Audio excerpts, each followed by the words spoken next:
Qué difícil es hacer lo correcto y qué difícil es definir lo que se supone que es correcto.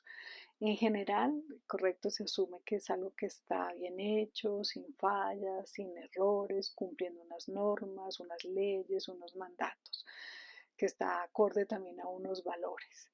Comportarse dentro de esto, pues hay situaciones donde de pronto se puede dar como de una manera más tranquila y espontánea. Lo difícil es cuando sentimos que implica una entrega, una renuncia, que es un acto de generosidad muy grande, en que nos toca a veces sacrificar cosas, en que de pronto nos privamos de alguna ganancia para poder actuar en coherencia con algo ético, con algo que sea en pro de lo mejor para los demás, puede que no siempre sea para mí, que va en pro de unos valores, que va en pro de seguir unas decisiones de yo siempre quiero hacer las cosas como considero que son lo mejor, así no siempre me sienta en la situación más cómoda, en la situación más fácil.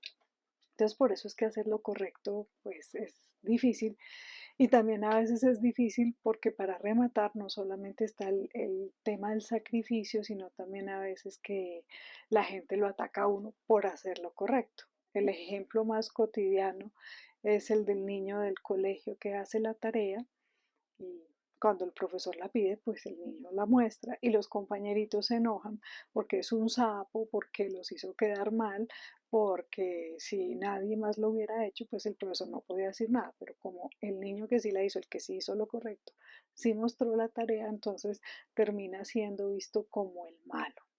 Y esto lo podemos trasladar a muchos otros escenarios donde se vuelve tan difícil, precisamente porque puede ser uno señalado como el raro, el diferente, cosa que no debería ser así que nos hayamos vuelto que lo correcto es lo raro.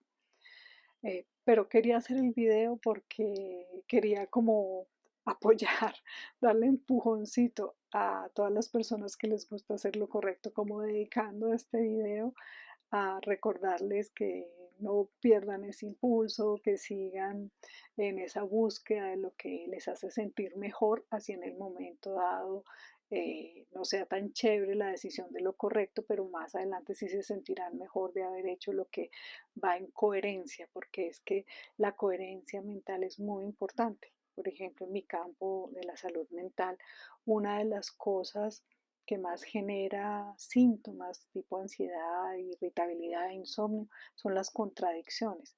Entonces, cuando yo decía actuar buscando lo mejor, pues no necesariamente es lo que más me gusta, pero sí lo mejor en lo que va a funcionar para todos, pero también lo mejor porque es lo que yo considero lo correcto.